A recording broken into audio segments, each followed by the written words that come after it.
And welcome back. Thom Hartmann here with you, and Professor Harvey Kaye is here with us. He is a professor of democracy and justice studies.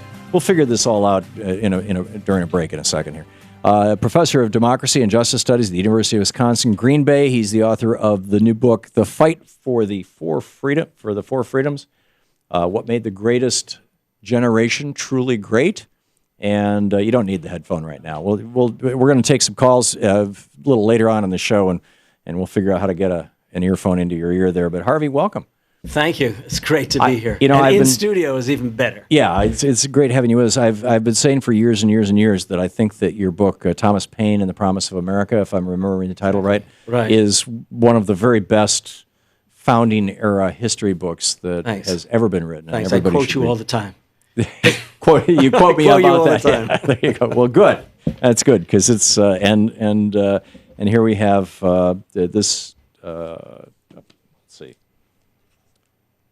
What made FDR and the greatest generation truly great? Okay, so let me start out. What made FDR and the greatest generation truly great? What made them really great?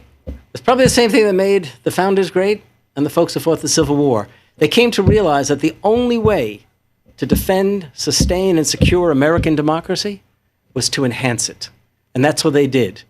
Roosevelt said, we need to make this country radical for a generation. And in the 1930s and the 1940s, they followed his sense of direction and his advice, and they made America radical. Okay. Hang on. Shane's trying to tell me something. No? Pardon? I'm hitting the table. Apparently you've got metal buttons. You've got metal. Your buttons are. Yeah. No. It's fine. Just don't bang the table because the microphone's picking it up. I'm sorry. I'm a professor. I get it. Yeah. Right. There you go. I'm taking the jacket off. Okay. There you go. Taking the jacket off. All right. So anyway, we and if I thought maybe I heard you drop a word that you shouldn't have there, and if so, right. Oh, we're actually on. We're actually on the air. Okay. And so if so, I wanted to apologize to our listeners because I think that thing went out there. But it wasn't the word radical, right? Okay. No. Yeah. But it is. But Yes. I think Shane missed it because we were all fiddling with the jacket. So the greatest generation. Where are we now? I mean, we're facing crises right now with things like global warming. And I mean, we've got all these really serious, genuine crises the possible extinction of the human race. This is not as big a deal as Hitler. I think it's a bigger deal than Hitler. Where is the next greatest generation now coming out of college? The next greatest generation is latent in our society, latent in American public life. Right. The question is whether or not we Americans, those of us your age and our age, right, will be able to engage those younger folks in doing the kinds of things we've been too long in addressing. Right. One of the things that my students at the university always ask me is, what can we do? What can we do? And they had been so thrilled in 2008 by the possibility of what they believed to have been a progressive candidate running for office, winning the Democratic nomination, winning the presidency. And then they waited. They waited for the call, you might say, and the call to action, whether it was national service or some kind of community action, organizing for democracy, organizing for the environment. And they wanted that call, and maybe we failed to enable that call to come, but it's clearly the case that Obama never made that call. Right. And the question is whether or not folks like you and myself, you and I, are we going to be able to encourage that generation to become the next greatest generation? It's latent within every generation. Yeah. See, I believe that almost all of us, even the ones we wouldn't necessarily hang out with, carry around a sort of a memory, a deep memory of the four freedoms. It's American to believe that the four freedoms is what we need to secure. The problem is we've forgotten how to go about securing it, how to go about making it happen. And so one of the reasons I wrote the book is to remind people about the young men and women in the 30s who confronted the Great Depression, literally threw themselves into addressing and beating the Great Depression. And then when the call came to defend American democratic life, they answer that call against European fascism, German Nazism, Japanese imperialism. But even then, during that war, they didn't stop pushing for greater freedom, equality, and democracy. And in many ways, they pushed Roosevelt themselves. So we can't wait on our leaders to call us. We need to start making noise so that they'll pay attention. Yeah, I have often thought, when FDR came into office, he, as he described in one of his speeches, 3 years under the cloud or whatever, through 3 years of horror that had passed before he was inaugurated. And when President Obama came into office, it had been, 6 months? Yeah. And it wasn't enough time for people to realize the gravity of the situation. Yeah, you had Henry Paulson out there shaking, holding his, please pass this legislation. But just imagine if Obama, at his inauguration, had said to Americans, instead of saying, we're all somehow responsible for this crisis, if he had said, not unlike Roosevelt, we're going to chase the moneylenders from the temple, and I need you to come out for democratic causes. The election's not over, or at least the democratic struggle is not over. I need all of you to join in. Maybe we'd be out there, our young folk would have been out there before the Tea Party got out there. Mm-hmm. Yeah. Let's revisit the four freedoms. Let's start at the beginning. Great. What are the four freedoms? The four freedoms, which originate in a speech he delivered on January 6, 1941, a speech which draws on the 8 years of his first two terms and the progressive changes that he and the American people enacted, as you well know. And he said, as he confronted the question of war, we need to become the arsenal of democracy.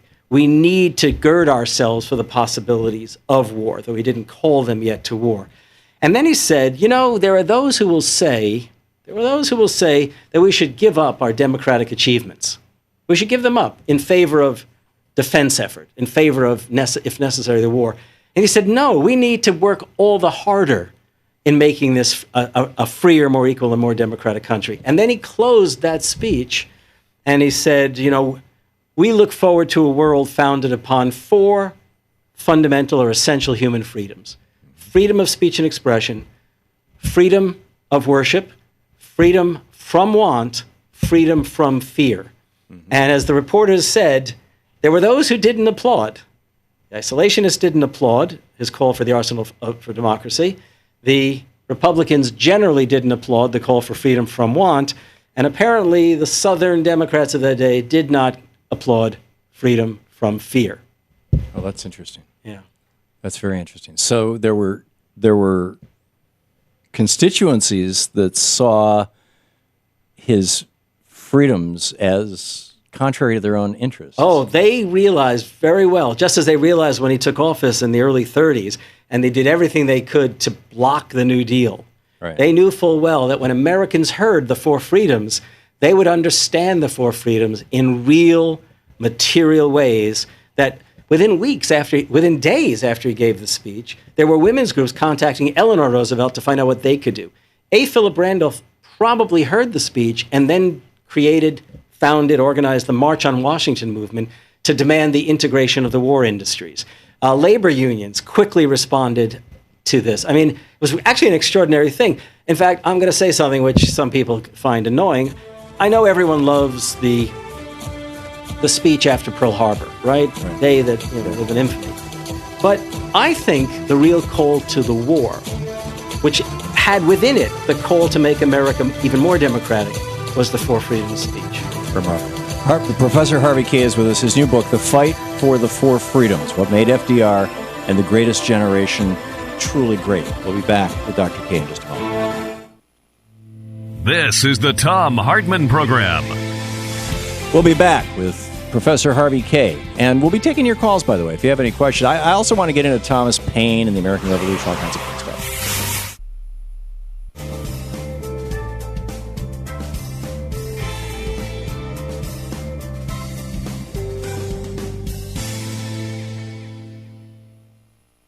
And welcome back. I'm going to play while Professor Kaye and I are figuring out how to get an IFB in his ear so he can hear your calls.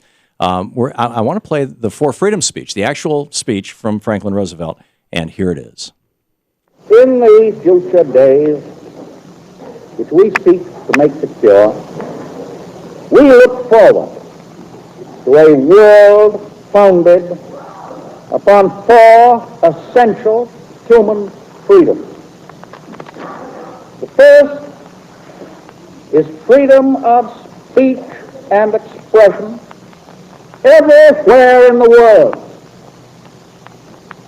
The second is freedom of every person to worship God in his own way everywhere in the world. The third is freedom from want, which translated into world terms means economic understandings which will secure to every nation a healthy, peacetime life for its inhabitants everywhere in the world. The fourth is freedom from fear, which translated into world terms means a worldwide reduction of armaments to such a point and in such a thorough fashion that no nation will be in a position to commit an act of physical aggression against any neighbor anywhere in the world.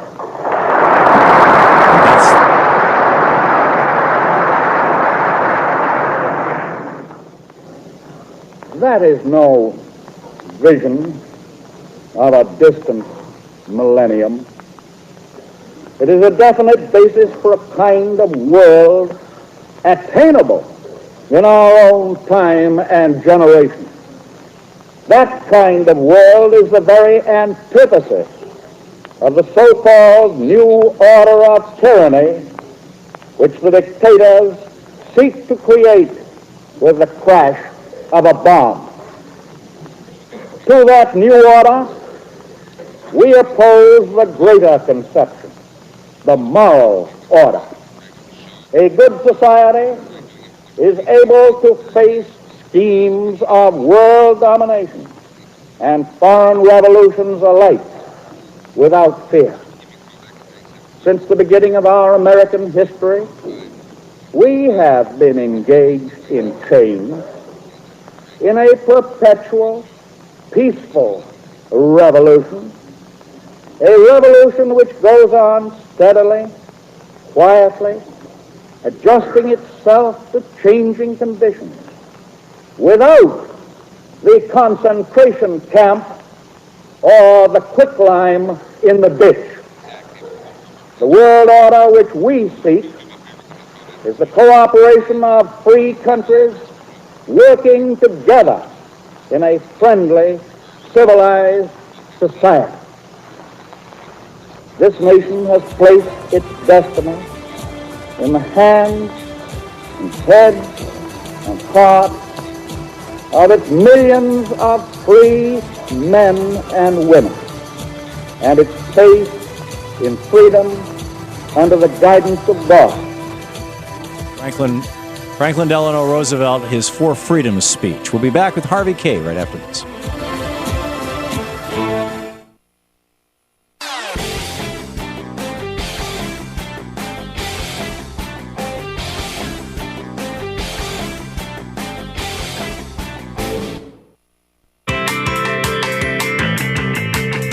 Welcome back. 20 minutes past the hour. Thom Hartmann here with you, and Professor Harvey Kaye in the studio with us for the hour.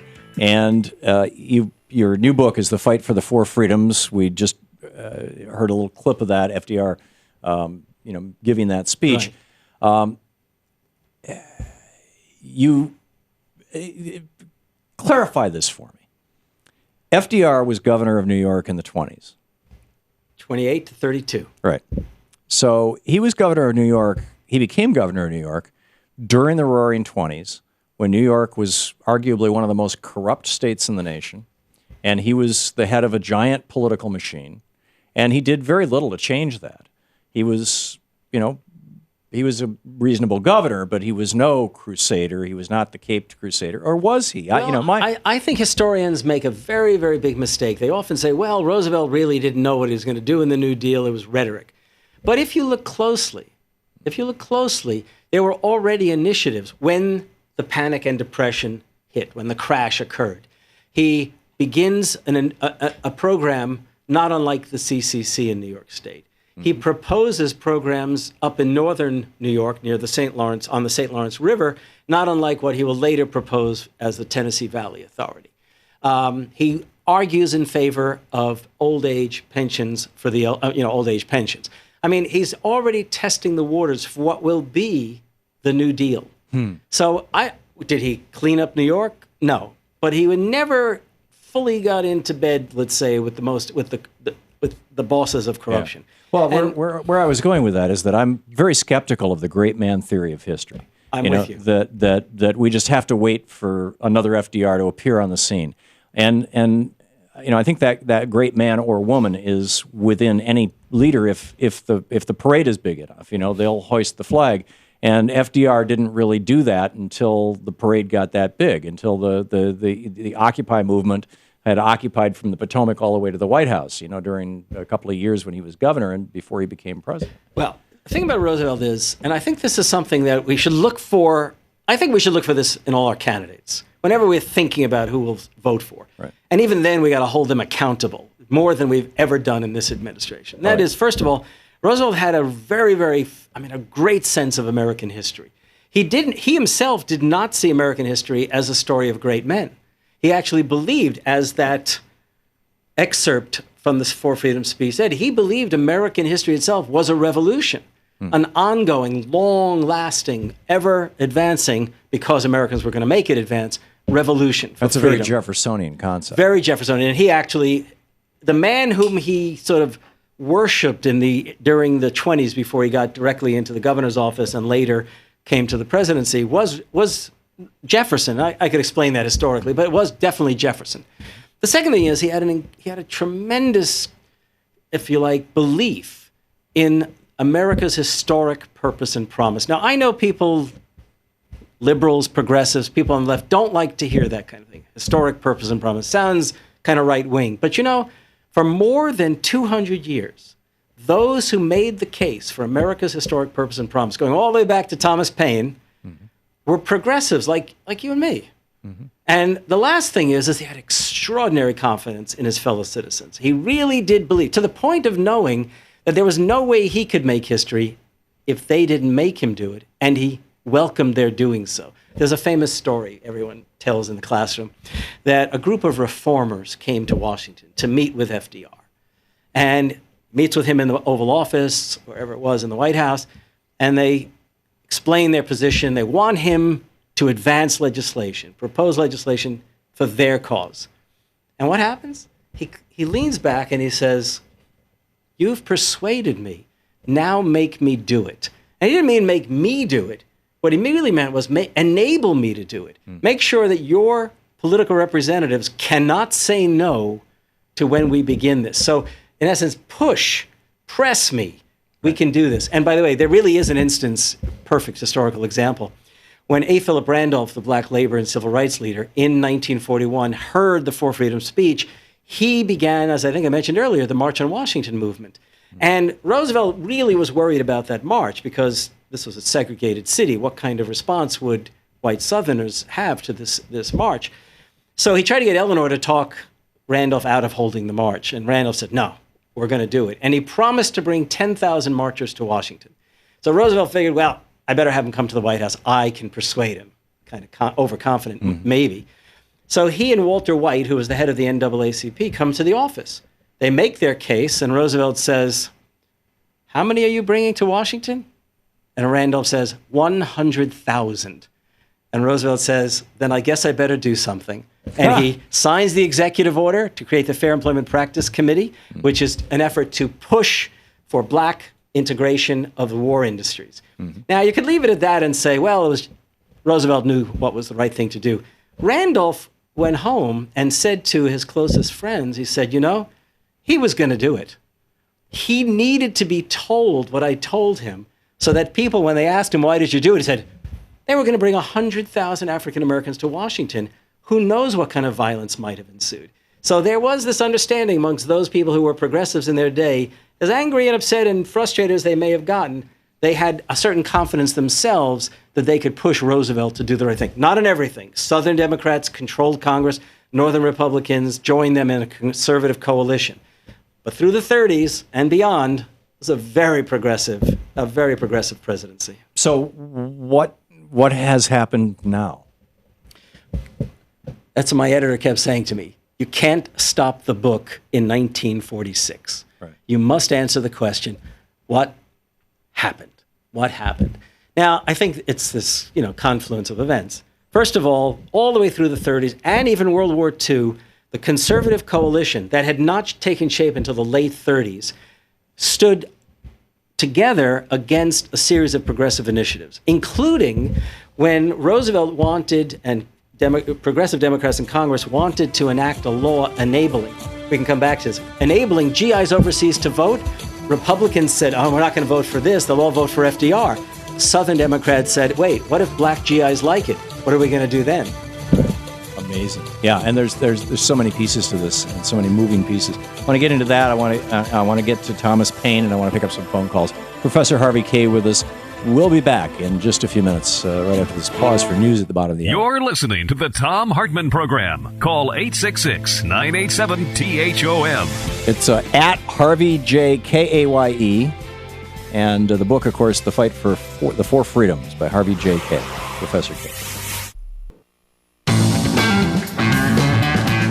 Welcome back. 28 minutes before the hour. Thom Hartmann here with you, and Professor Harvey Kaye with us, the author of the multiple books, Thomas Paine and the Promise of America, absolutely brilliant history of the founding generation, the founding era, and The Fight for the Four Freedoms, What Made FDR and the Greatest Generation Truly Great, his new book. And it's just some great stuff. Harvey, let's grab a couple of phone calls, and then I want to get. I've got some questions about Thomas Paine, but we've got some folks who've been on hold for a while. I don't want to. So let's. Joan, listening on WBAI in Manhattan. You're on the air with Professor Kaye. Hi, thanks, Tom. Professor Kaye, I wanted to say that I think you were talking about the hopefulness and the idealism of the young people who elected Obama and were waiting for the call to action from him, and it never came. And I was thinking that it never came because I think he was never a true progressive. And I had that feeling even before he was elected, he appointed Geithner and Summers, although that really did it for me. But even before that, in the speeches that he made, if you remember in 2004, the speech that brought him to national prominence, there was a line in there, and I listened very carefully to the exact language people use, and he said something like, and this is a paraphrase, he said, of course we need government help for people, but we also need personal responsibility. And he put the emphasis on the personal responsibility. If he had said it the other way, of course we need personal responsibility, but we also need government help, government action, that would signify a change in direction. But to me, that was just more of the same direction we've been on since 1980. And speaking of Reagan in 1980, he also said, another thing that just made me quite a lot, was when he was being interviewed by a newspaper editorial board. He said Reagan changed the direction of the country because the people were ready for his message after the excesses of the 60s. And I almost fell off my chair. I know exactly what you're talking about. Yeah, and see, Obama was not old enough to know the excesses of the 60s. You and I are. Yeah. Joan, thank you for your comments. Your observation is excellent. I listen closely too, and I've listened closely ever since the late 70s when I was in grad school. And it amazes me how actually, not to be upsetting, but Democrat after Democrat has failed to issue the call. I mean, I could show you lines in Jimmy Carter's speeches. I know we talked earlier about his commitment to energy reform and the environment in that sense. But he never issued the call to action. Well, in fact, during the last 2 years of his presidency, Maggie Thatcher came to power in England, and he started deregulating things left and right because that was just seemed the way the wind was blowing. Yeah, and if I could tell one other story, which I think Tom will enjoy, as someone who's written about Thomas Jefferson. When I was driving into the university on the day of Bill Clinton's inauguration in 1993. Right. Clinton gave, a fairly rousing speech, it seemed, and he was trying to play on his middle name, William Jefferson Clinton. And he had ridden up from Monticello on a bus to reenact Jefferson's own ride on a pony to Washington, D.C. And he had talked about this kind of thing during the campaign. And in the middle of the inaugural address, I knew it was all over. Why was that? Because he said, in every generation, Americans demand change. But that's not what Jefferson said. He said, in every generation, Americans need a little rebellion. Yeah. That would have been the invitation to Americans to say, I need your help in making things happen. Well, when I listened to Barack Obama's inaugural address, he sort of blamed the entire fiscal crisis on all of our doing, that we had somehow failed to live within our means. And I can tell you, the overwhelming majority of Americans not only live within their means, but they struggle to live within their means. So I worried about that as well. And when he talks about his grandparents, who mean so much to him, his grandfather served in the tanks, I believe, in the Battle of the Bulge with George Patton. His grandmother worked in an aircraft factory. He said, and after the war, his grandfather came home to the GI Bill, and as if the GI Bill was there waiting. But it was a struggle to get the GI Bill. The GI Bill was based on years of struggle and demands oddly enough, by the American Legion. They heard conservative Republicans and Southern Democrats might block it, and they mobilized this conservative veterans organization. They mobilized. And so, I think we should listen carefully in the next year or 2 years. Listen to our candidates, see who's willing to talk about the American radical democratic tradition as well as the benefits of government. Yeah. Well, Clinton, I'm guessing you're familiar with his New Covenant speech. Yes, that I was am. his stump speech when he was running in '92, and it was a very progressive speech. He did not govern that way, but he made the shift at the inaugural address. Yeah, yeah. Well, and the story is that he made the shift about 2 weeks earlier when Robert Rubin and Larry Summers sat him down, and Alan Greenspan sat him down and said, "Son, here's how the world works." And I personally don't think that's an apocryphal story, although who knows? The people who were there are not talking about it. John in Los Alamos, New Mexico, listening on KABQ. You're on the air with Professor Harvey Kaye. Hello. It's an honor to call into your program, Tom. FDR is a hero of mine, and his courage has always impressed me. And I have a question why today in political debates that Democrats and independents seem to be afraid to say it as it is regarding what's happening in terms of class warfare. I think they should, in the vein of FDR's speech, I welcome their hatred. I love it. Be able to come forward and say there is class warfare going on, and it has been going on since Reagan's policies, and the rich and powerful corporates are winning. And be able to put that out there and not be afraid of whatever feedback they may get from that, because it seems to be the truth. There was a good left progressive political scientist in the late 1970s who was British, but he was teaching in the United States for some years. It so happens he's passed away, but he was the father of the current leader of the British Labour Party. And he wrote a number of books and coined the term. I don't think beforehand it had been coined quite so precisely. He said, we are entering a period of class war from above. His name was Ralph Miliband, brilliant writer, not one of these fancy schmancy writers, but somebody who you didn't have to be a graduate student to understand what he said. And he believed that we were entering into this phase. But I will tell you that it was not just Reagan, as I said before. It began even earlier, when the Democratic Party seemed to turn their back on the progressive democratic tradition of FDR. It began with Gary Hart. It began with Jimmy Carter. Jimmy Carter was not a fan of Franklin Roosevelt. In fact, the irony, it turned out, was that the person who was quoting FDR during the 1980 campaign was, guess who? Ronald Reagan. Ronald Reagan. Of course. And, of course, he also quoted my hero, Thomas Paine. He knew, Reagan, that most Americans were not conservative, that they wanted progressive, and this is all indicated in the surveys of the day, they wanted a progressive politics. They wanted to expand Social Security to include national health care. They wanted public works projects to address the unemployment of the 70s. And Reagan knew it. but he had to somehow capture their imagination. And he had a memory from when he was an FDR Democrat back in the 30s and 40s, and even a Truman Democrat. Yeah. And he quoted the very people that he knew Americans would respond to. He upset George Will. At the Republican National Convention, Reagan quoted Abraham Lincoln, and as FDR once said, the Republicans have given up on him. Let's us Democrats lay claim to him. He quoted Thomas Paine, which annoyed me no end, and Franklin Roosevelt, who I had tremendous admiration for, but only later came to discover just how progressive, if not radical, Roosevelt's mind was. Okay. And what did he do? He won the presidency that year, in good part, by the way, because most Americans who might have turned out to vote for Democrats, they just stayed home. Yeah. I think I have this clip here.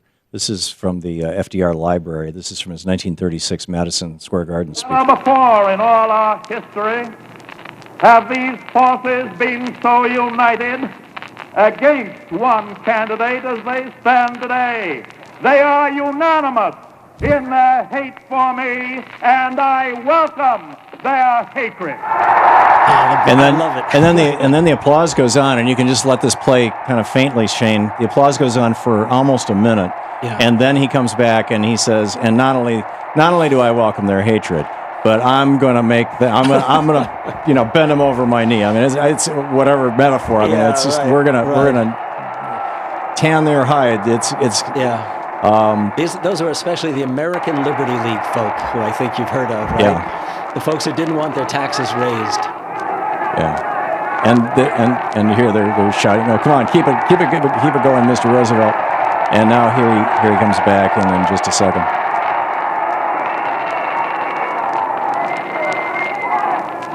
I should like to have it said of my first administration that in it the forces of selfishness and of lust for power met their match. I should like to have it said, wait a minute, I should like to have it said of my second administration that in it these forces met their master.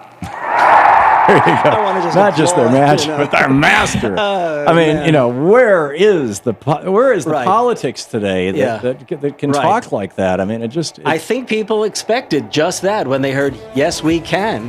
Yeah. And what we got was maybe not. Yeah. Or we can do some things. Right. We can do some things. Right. We can.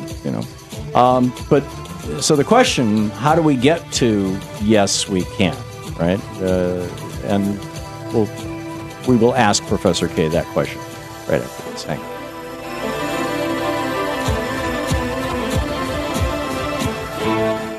You're listening to the Thom Hartmann Program. Visit thomhartmann.com for audio and video archives.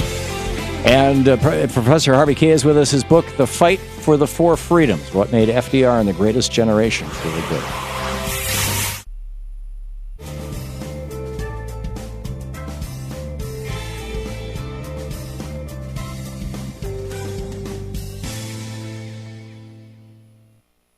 And welcome back.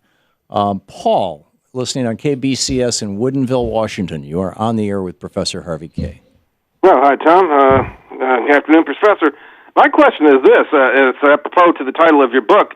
What about the four bad reasons why the progressive New Deal politics of the Roosevelt administration didn't really take place until his second term? And I mean, in the four bad reasons, I mean that in the by way of James McReynolds, Willis Vandeventer, George Sutherland, and Pierce Butler, who stood in the way of those policies in his first term.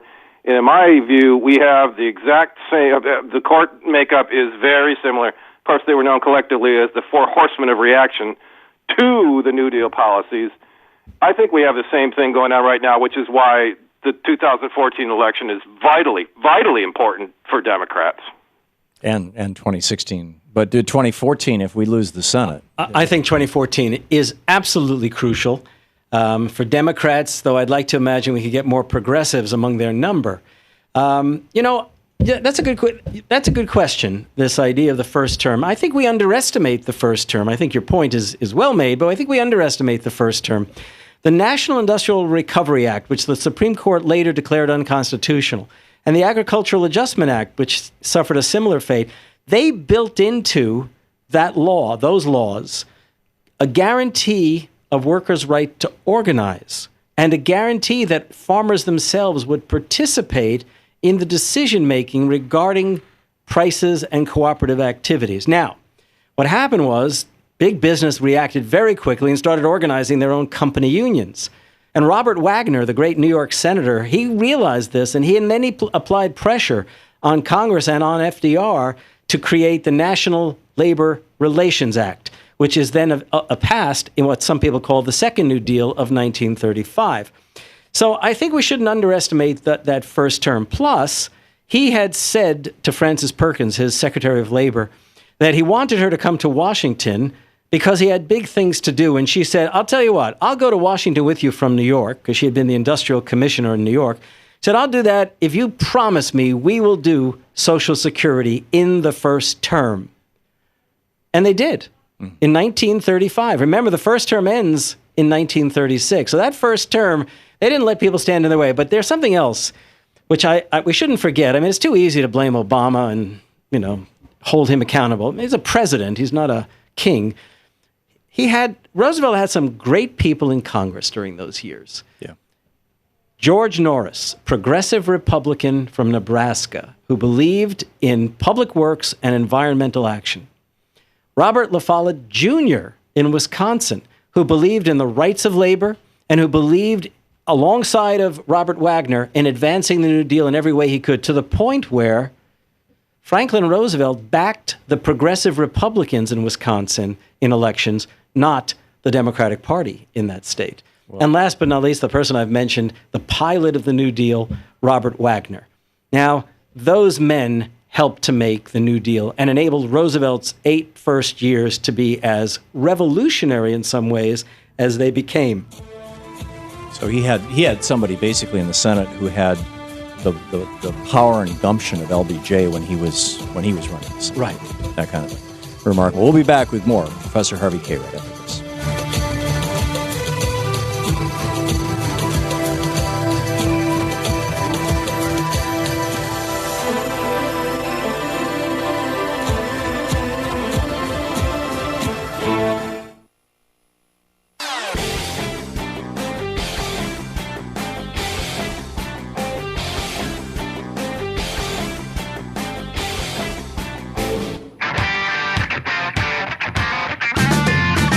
Welcome back to the True People's Media, the Thom Hartmann Program, and Professor Harvey Kaye with us, the author of The Fight for the Four Freedoms, What Made FDR and the Greatest Generation Truly Great, and his previous book, one of my favorite American history books, Thomas Paine and the Promise of America. And if you haven't read either of them, you should get both of them.